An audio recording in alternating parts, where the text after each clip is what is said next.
नमस्कार दोस्तों, स्वागत है आप सभी का मेरे चैनल पर एक और नई वीडियो में। तो दोस्तों, पिछली वीडियो में अपन ने बात की थी ओंकारेश्वर ज्योतिर्लिंग के बारे में। आज अपन बात करेंगे केदारनाथ ज्योतिर्लिंग के बारे में। केदारनाथ महादेव के विषय में कई कथाएं हैं। स्कंद पुराण में लिखा है कि एक बार केदार क्षेत्र के विषय में जब पार्वती जी ने शिव से पूछा, तब भगवान शिव ने उन्हें बताया कि केदार क्षेत्र उन्हें अत्यंत प्रिय है। वे सदा यहाँ अपने गणों के साथ निवास करते हैं। इस क्षेत्र में वे तब से रह रहे हैं जब उन्होंने सृष्टि की रचना के लिए ब्रह्मा का रूप धारण किया था। तो दोस्तों, स्कंद पुराण में इस स्थान की महिमा का एक वर्णन यह भी मिलता है कि एक बहलिया था जिससे हिरण का मांस खाना अत्यंत प्रिय था। एक बार यह शिकार की तलाश में केदार क्षेत्र में आया। पूरे दिन भटकने के बाद भी उसे शिकार नहीं मिला। संध्या के समय नारद मुनि इस क्षेत्र में आए तो दूर से बहलिया उन्हें हिरण समझकर उन पर बाण चलाने के लिए तैयार हुआ। जब तक वह बाण चलाता, सूर्य पूरी तरह डूब गया। अंधेरा होने पर उसने देखा कि एक सर्प मेंढक को निगल रहा है। मर्त होने के बाद मेंढक शिव रूप में परिवर्तित हो गया।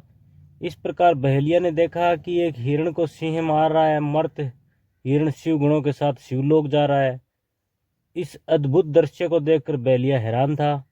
इसी समय नारद मुनि ब्राह्मण वेश में बहेलिया के समक्ष उपस्थित हुए।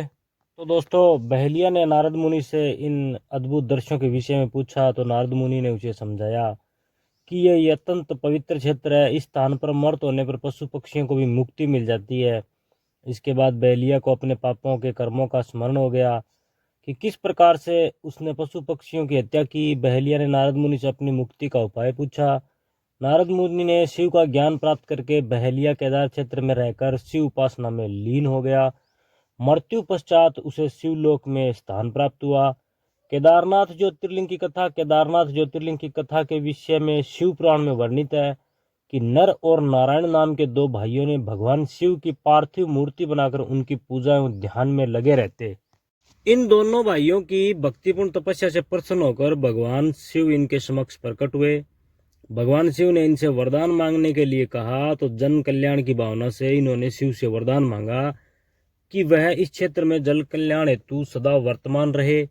इनकी प्रार्थना पर भगवान शंकर ज्योतिर्लिंग के रूप में केदार क्षेत्र में प्रकट हुए। केदारनाथ से जुड़ी पांडवों की कथा भी शिव पुराण में उल्लेखित है कि महाभारत के युद्ध के पश्चात पांडवों को इस बात का प्रायश्चित हो रहा था कि उनके हाथों से उनके अपने भाई बंधुओं की हत्या हुई है। वे इस पाप से मुक्ति पाना चाहते थे। इसका समाधान जब इन्होंने वेद व्यास जी से पूछा तो उन्होंने कहा कि बंधुओं की हत्या का पाप तभी मिट सकता है जब शिव इस पाप से मुक्ति प्रदान करेंगे। तो दोस्तों, शिव पांडवों से अत्यंत प्रसन्न थे।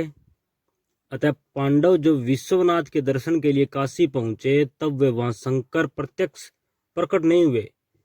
शिव को ढूंढते हुए तब पांचों पांडव केदारनाथ पहुंच गए। पांडवों को आया देखकर शिव ने भैंस का रूप धारण कर लिया और भैंस के झुंड में शामिल हो गए। शिव की पहचान करने के लिए भीम एक गुफा के मुख के पास पैर फैलाकर खड़ा हो गया। सभी भैंस उनके पैर के बीच से होकर निकलने लगी, लेकिन भैंस बने शिव ने पैर के बीच में जाना स्वीकार नहीं किया। इससे पांडवों ने शिव को पहचान लिया। इसके बाद शिव वहां भूमि में विलीन हो गए। तब भैंस बने शंकर को भीम ने पीठ की तरह से पकड़ लिया। भगवान शंकर पांडवों की भक्ति और दृढ़ निश्चय को देखकर प्रकट हुए तथा उन्हें पापों से मुक्त कर दिया। इस स्थान पर आज भी द्रौपदी के साथ पांचों पांडवों की पूजा होती है। यह शिव की पूजा भैंस के पृष्ठ भाग के रूप में तभी से चली आ रही है। तो दोस्तों, जानकारी कैसी लगी? जानकारी अगर अच्छी लगी तो वीडियो को लाइक करें, कमेंट करें, अपने दोस्तों के साथ शेयर करें। चैनल पर अगर नए हो तो चैनल को सब्सक्राइब कर बेल आइकन को प्रेस करें। आज अपने केदारनाथ ज्योतिर्लिंग के बारे में जाना है। तो दोस्तों, 12 ज्योतिर्लिंग है। 12 ज्योतिर्लिंगों के हर रोज़ आपको एक नई वीडियो मिलेगी। वीडियो अगर अच्छी लगे तो लाइक करें, कमेंट करें, अपने दोस्तों के साथ शेयर करें, मुझे सपोर्ट करें। धन्यवाद।